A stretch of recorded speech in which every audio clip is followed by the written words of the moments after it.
morning. Hi, welcome to Samvad. I'm speaking today with Mr. Hitesh Meghani from 6242. He has been into the bulk trading line and a very, very different viewpoint facing the lockdown, as well as his staff, as well as the markets. So, hi Hitesh, Hi, welcome. hi, It's Pooja. nice to have you here. Thank you so much for having me on your Finally, we are doing show. this meeting. Yes, absolutely. I was looking forward though, but Yeah. unfortunately, somehow or the other, it wasn't, Yeah, getting connected. yeah, Somehow, yeah. yeah. Okay, so Hitesh, just a little bit about yourself and exactly what you do. Okay. So what we do is we are a firm called Interiors and Construction Essentials, and we are into the business of trading. We do trading of all sorts of interior materials. So just to make it more clearer for our audience and for you as well, it's basically materials like the paints, the hardware, the plywoods, MDF, LED lights, wiring, switch Oh, gears. okay. So that's the area of business we are in. So we are distributors and dealers for more than 25 companies. So Hitesh, now that we've had more than about 3 months of the lockdown, I think, Yeah. how do you think now your office spaces would work differently, post the lockdown, or how things are slowly opening now? What do Yeah. you say? During the lockdown, when it was total lockdown, before 8th of June, things were very different in the sense none of us were moving out. In fact, I never stepped out of the house except for once to get the vegetables from the vegetable guy around. But other than that, we didn't even step out. So, and our business is where we have to sell material which are in bulk. So you need physically you need to get the material. Okay. Like unlike the call center business, for that matter, or for digital marketing, those things can be done online and it's very convenient. For us it is very difficult because the factories were not working, and it was impossible. When it was partially lifted also, we were unable to do business because there were multiple issues. Of course, one is that material physically has to be transferred or delivered, and the second thing was we were running short of people initially. Yes, because when our Prime Minister, Mr. Modi, announced the lockdown, that evening itself, a couple of my guys, just went back to their village. Oh, okay. Yeah. So we were left with only 3 people. We are a team of only 5 people. We're a small team, lean team. So 3 of us were left, and out of those 3, thankfully I had 2 people living in Greater Noida only. So that was an advantage with us. So it was there that we could deliver. But then unfortunately, since there was lockdown and there was no demand from customer, so we couldn't sell much. But over a period of time, when lockdown got lifted and things got better, then of course we were very. In fact, to be honest, past 15 days have been very, very busy for me and for my team, and we've been doing business, and suddenly there's a rush of demand. And Yeah. because there were pending orders for my customers. My customers are generally those people who are into business of let's say furniture making, interior designers, architects, exhibition companies, event companies. So those are the kind of clients I have.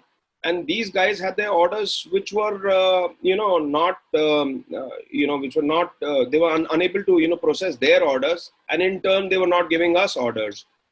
And when the lockdown got lifted sometime back, which is I think on the 8th of June, not in the first week, second week onwards, there's a rush of demand that because they have pending orders, they were clearing those. So which is why they bought a lot of stuff from us.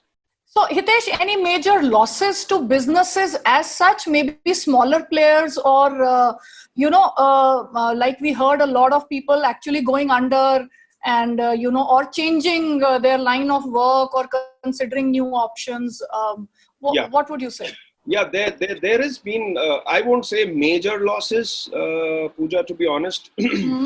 But if you look at it, yeah, we lost about 3 months of sales completely. Yes, of course, of course. So once you lose that kind of sale, obviously there's a percentage of your margin which has gone, of course. And having said that, your fixed expenses are still there. I mean, you Yeah. haven't Yeah. those cannot be waived off like that. So for example, salaries of our workers, you have to pay them. Electricity bills, for that matter, or for that matter, there are certain people who are on a monthly basis. You hire certain set of people like laborers to lift the material and all. You cannot just write them off completely, because poor thing, I mean, where do they get their income from? And they are also have to survive in this world.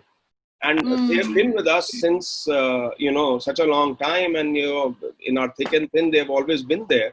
So Yeah. we decided to pay them completely, and so those are the expenses, the fixed expenses. But thankfully, yes, that was a big advantage for us, that we have our own properties in terms of our assets. So we didn't have to pay expenses like Exorbitant rentals. rents, yeah. Yeah, rentals, Yeah. or for that matter, we have our own infrastructure in terms of vehicles and all. So it wasn't much to manage that as well. Yes, but then the EMIs were going on, the EMIs of vehicle, the commercial vehicle which we have for distribution. Salaries were there, electricities were there. Yeah, but it's, if you look at it on the long run, this can be eventually can be set off with the business, because as I said, once the lockdown got lifted, there was a spurt of demand. So I think what will happen is, like, generally this is the period which is lean period for us, starting okay. from, Yeah. so starting from April, in fact March mid onwards, it's lean period for us, because all the exhibitions, event companies who take majorly, they are like we sell them majorly. So those companies, they don't do business around this point of time. Yeah. And thankfully, we have these 3-4 months, they don't do that much of business. They start doing business in September. So August, September onwards. So we haven't lost much, by the grace of Almighty. And we've been able to pick up business again post lockdown. So I think we will be able to manage it out somehow. Yes, we will.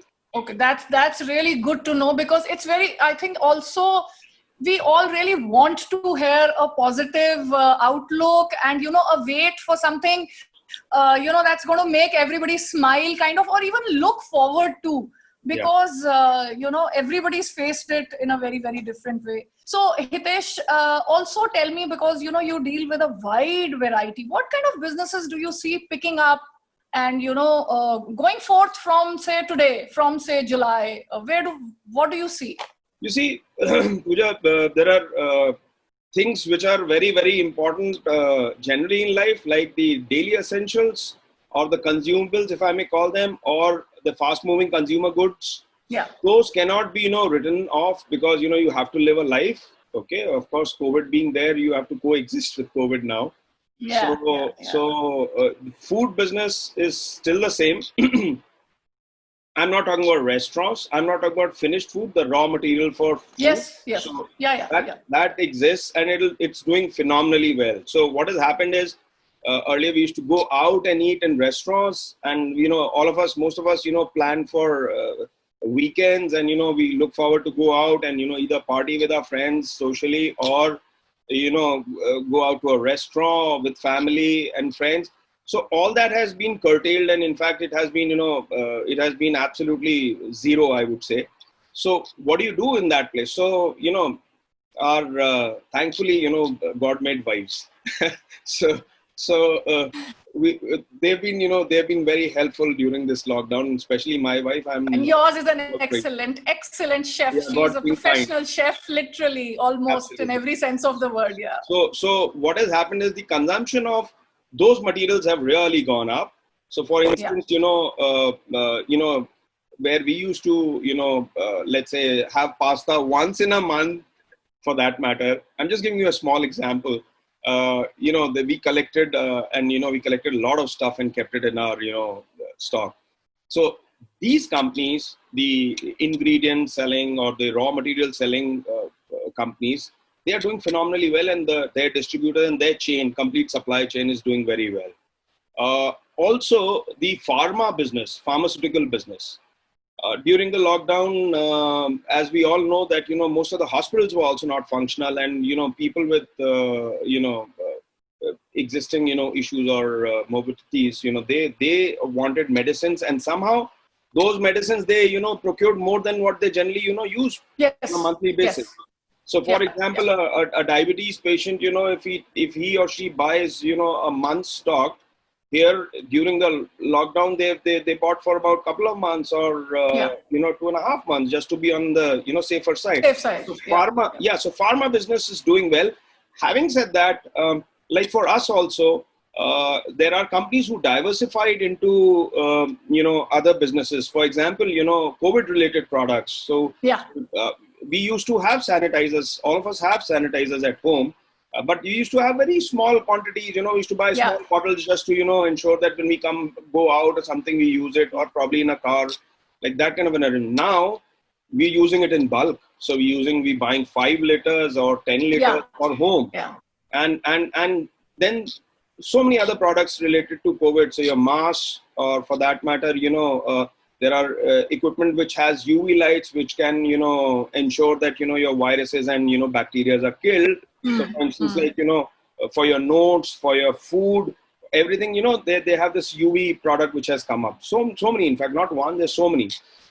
Then things like, oximeters, all these things have really, cropped up. And, we never, at least I never thought in my lifetime to, probably be selling these things. It's only during the lockdown, I worked with a company called AIPL, which is in collaboration with an American company called Abro, was selling a lot of COVID products. So they were selling face shields, they were selling disinfectant sprays, and they were selling, in fact, they are, why am I saying they were? They are selling, and they're selling, tapes to, make, those circles so that, distance is to be maintained. So those kind of tapes.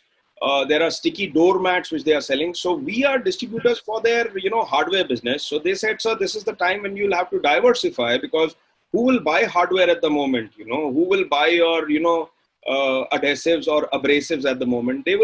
Nobody is interested as of now.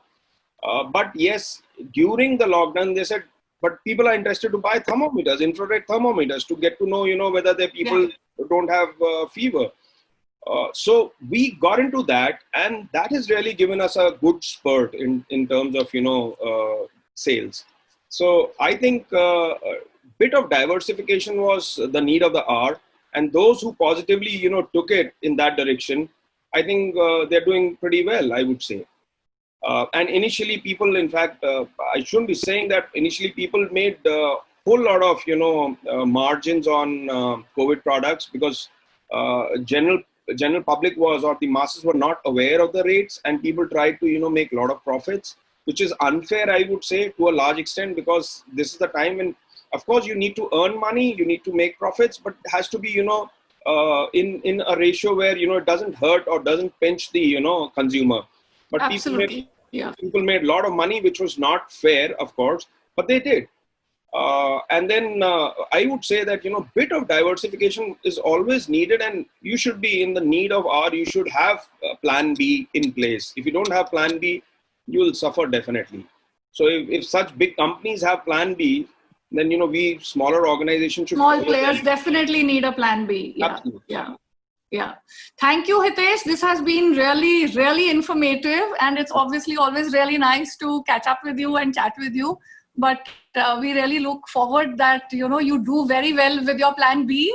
And I hope plan A also now picks up with the weather changing and things opening up. Absolutely. And we wish you all the best. Thank you so much for taking out time for us. Thank you so much. Thanks a lot.